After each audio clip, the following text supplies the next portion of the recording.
I'm Tracie Guy Decker, and you're listening to Deep Thoughts About Stupid Shit. Because pop culture is still culture. And shouldn't you know what's in your head? In today's bonus episode, I'll be sharing my deep thoughts about the Dragonriders series by Anne McCaffrey with my sister, Emily Guy Birken, and with you. Let's dive in.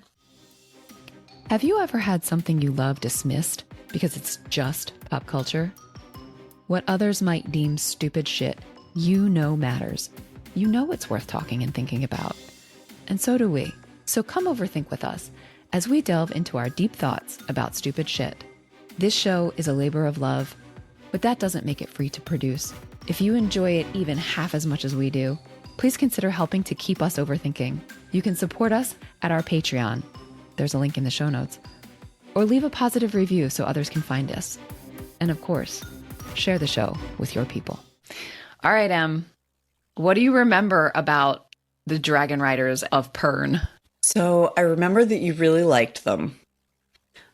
I only read a couple. I read two of the Harper Hall trilogy with Menely, I think was her name. Right. Yep, that's her name. And they were like little dragons in that one. They were fire lizards. They were like, yes. And they were adorable. And she was musical. Yes, she's a musician. There's something about music. Yeah. And there were two. It was a trilogy, and I read the first two. And I liked them very much. And then the third one was about a boy who I was like, I'm not interested. And just like I read the first 3 pages and was like, where's Menely? I'm in it for her. And I quit. And then I read, I think, The White Dragon. And I remember like enjoying it, but I think I was probably still in elementary school. Like I was in 5th grade, maybe as old as 6th grade. And there was very mild sex scene in it, and I'm like, I'm out. Yeah. And so I liked the background of the story. It was that they were on Pern, was the name of the planet. The planet that was Earth-like. There had been some sort of like terrible apocalyptic thing that had happened, and then so they ended up as colonizers on Pern, and there was something called the thread that like rained down from the sky that were like these like, I don't know, like parasites that ate everything. And so the dragons, they used their fire breathing to kill all the threads to make sure that they could survive, because otherwise they'd eat all their crops and everything else. And the covers of the books were really, really good. Oh, what was that guy's name? Michael Whalen. That's it. Yes, Michael Whalen. He did a phenomenal job on these covers. This is like back in the bad old days of covers where, not that book covers aren't still taken very seriously these days, but it felt like a thing with these, that Michael Whalen made sure he did a really good job with them. Well, he clearly actually read the stories, or at least a very good synopsis of them, so that the dragons were like matched the description in the books and stuff. Yeah. Mm-hmm. Also, it wasn't all about like tits and ass, which is so many science fiction. Yes. And the dragons were rendered beautifully, and the people were rendered very nicely as well. That's basically what I remember about Anne McCaffrey. I'd love to know why we're talking about it today. What brings this up for the deep thoughts? Yeah. So you remember a lot of stuff. I'll fill in some other details. I first read the Harper Hall trilogy. That's the one with Menely. Harper's that was the Pernese word for musicians, like bard, I guess. I first read that when I was in the 6th grade, and I absolutely adored it. It just lit something up with me. Like I met Anne McCaffrey, in a line with a lot of other fans at a book convention not long before she died, I suppose. And I told her that she was the reason that I loved reading. And I think that was true. Like something about those books just really captured my imagination. I had read Tolkien in like 3rd and 4th grade and really loved that kind of high epic adventure. And what McCaffrey brought was some science fiction to it before as well. So there was this sort of like almost feudal kind of existence, but then there were dragons, but there was also science, and it was they were colonists, so there had been space travel in the past. And the thread that you remember was, she actually explained it scientifically, that there was like a rogue planet on this elliptical, or I don't remember, she described the actual orbit that caused it to come within range to send off these, whatever they were, that destroyed everything. And there was something about that mix that just adored. And there was a strong female character as the protagonist. And so all of those things together made it just really light up, 11-year-old Tracie's brain. And it has remained like unlike you, I read all of them. I mean, actually doing research for today, I've realized there were some later that she wrote with her son, much, much later, like closer to the end of her life, that I haven't read, but I read all of the ones from the 60s, 70s, and 80s. And then I also, like, McCaffrey would like co-author with other books. Like, she wrote, besides the Dragonriders Pern was like her biggest kind of franchise, but she wrote other things as well. I read all of those. And then she would write things like with other authors.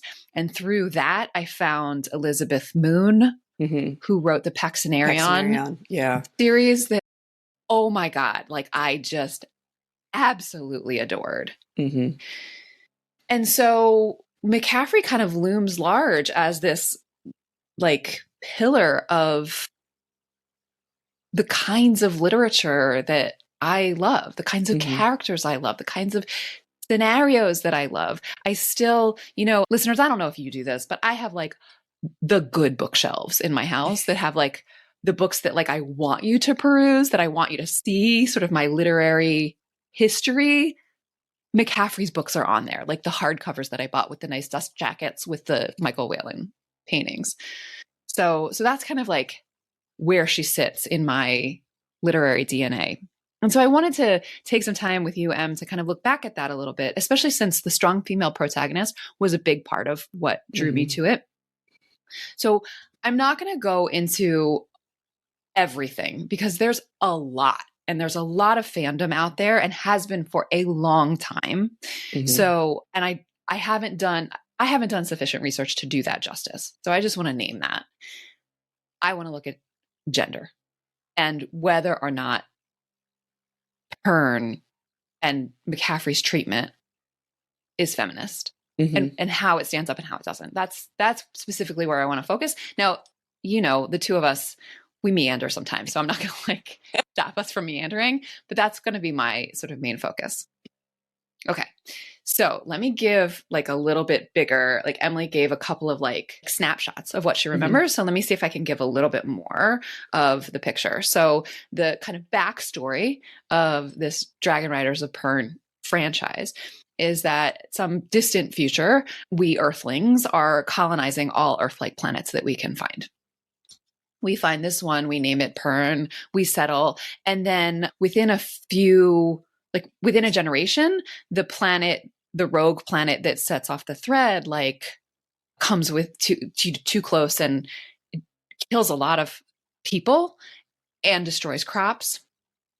And so one of the colonists is a scientist, and she actually does some work to genetically modify and develop a new, like a modified species of a native species. So the fire lizards that Emily remembers are like maybe cat-sized to a medium-sized dog.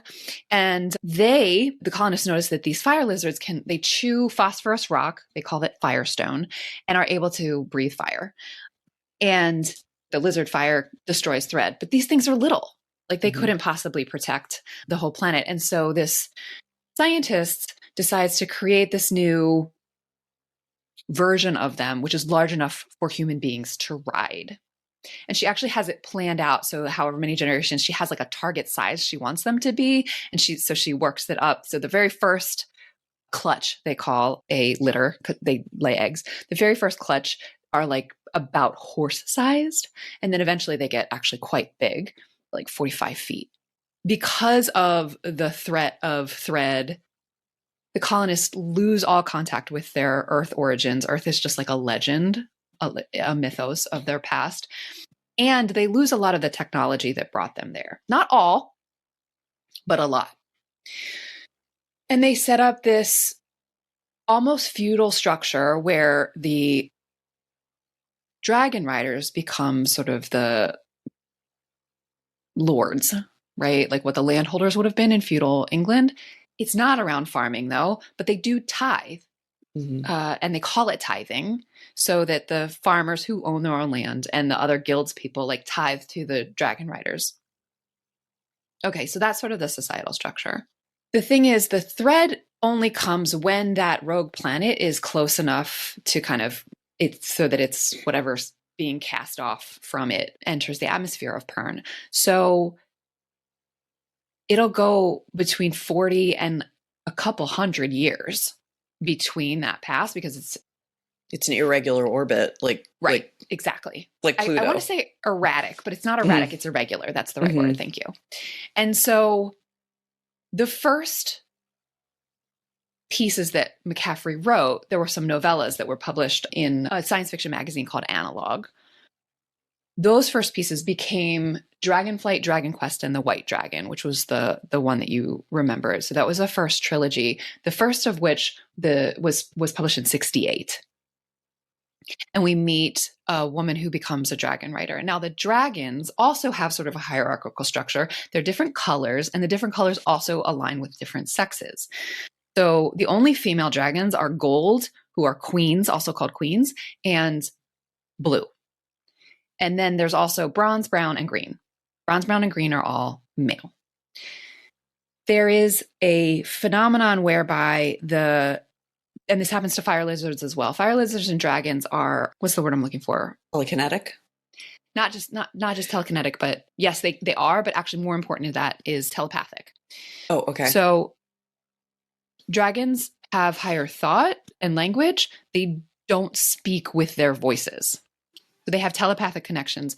They call it impressing. They impress on the first creature that feeds them after they're hatching.